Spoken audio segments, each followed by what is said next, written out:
Taylor to make his maiden speech.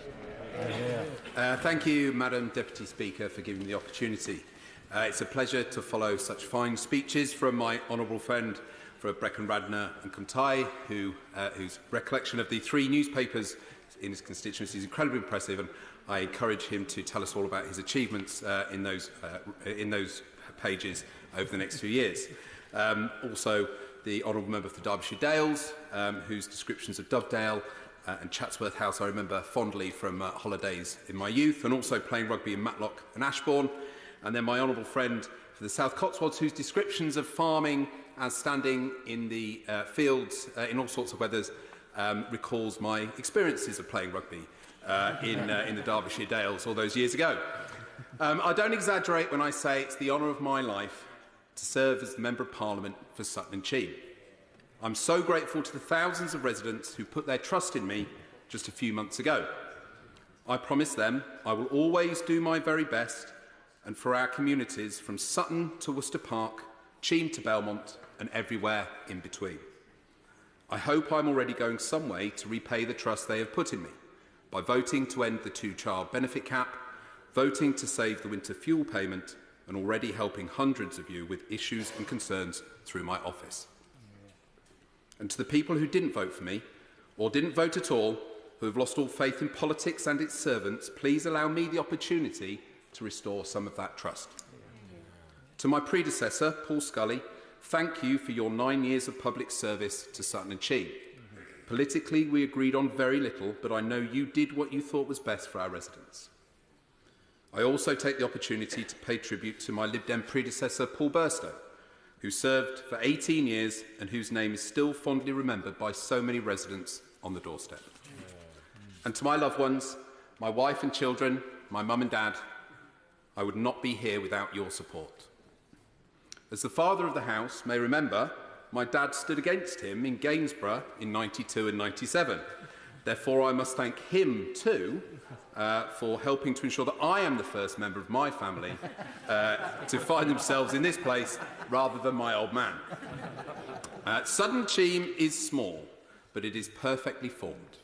It is the smallest of all the 72 Liberal Democrat constituencies.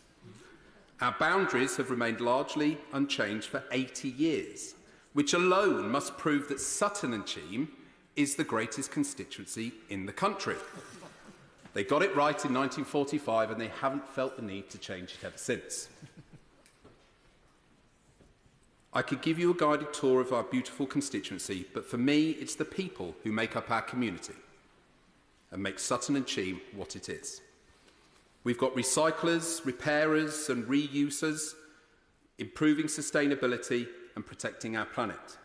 We have litter pickers, bulb planters and neighbourhood watchers, making our area safer and cleaner and better to live in. We have Sutton fans, Dons fans, Palace fans, Chelsea fans, and even the odd long-suffering Spurs supporter. We've had recent arrivals of Hong Kongers and Ukrainians and Afghanis coming to Sutton to find a new home. We have long-established communities of Tamils, Ahmadiyas, Jews, Hindus, Sikhs and Muslims. We have Anglicans and atheists, Catholics and Methodists, all building the unique mosaic of our communities. Our local football team, Sutton United FC, play at Gander Green Lane in my council ward, where their fight to rejoin the Football League continues. A recent pointer piece from other Lib Dem constituents, Eastleigh and Yeovil, are going to help us get there. But the generous people of Woking gave us 3 points only 2 weeks ago. So I thank my honourable friend for that.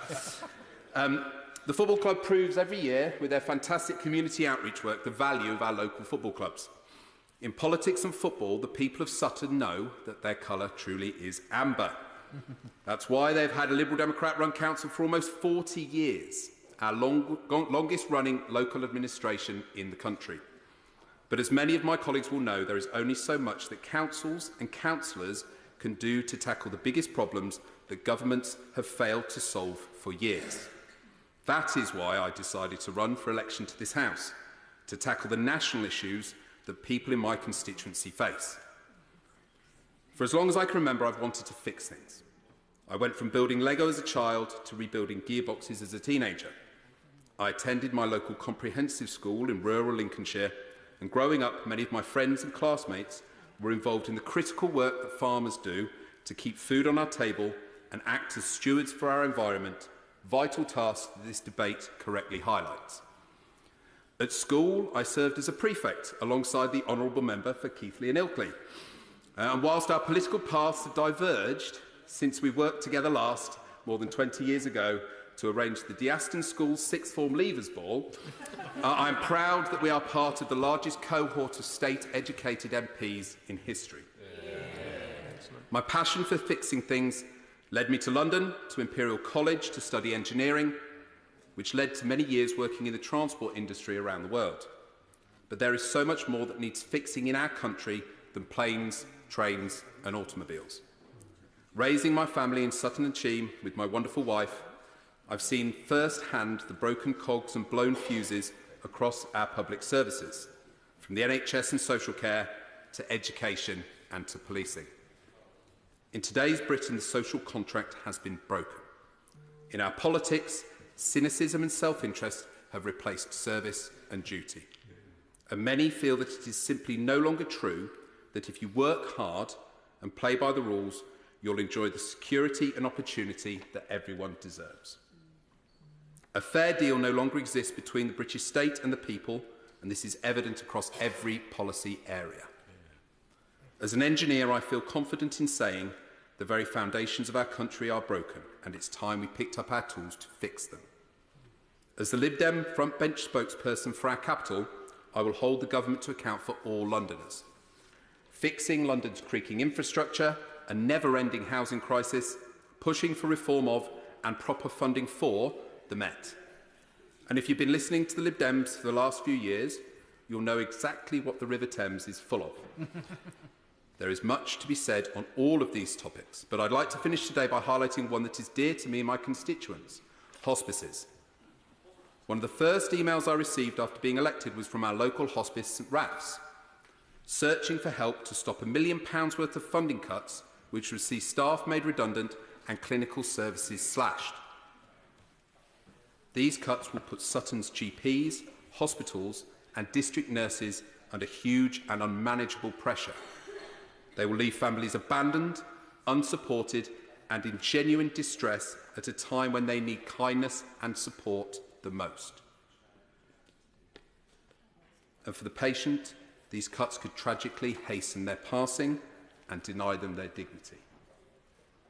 In this Parliament, we have an opportunity to build a better plan so that people have somewhere to spend their final days in the comfort and care we all as human beings deserve. I look forward to working with members from across the House if they'll pick up their tools with this engineer who knows a thing or two about fixing things. Because together we can fix our country, we can restore trust and we can deliver hope. Thank you.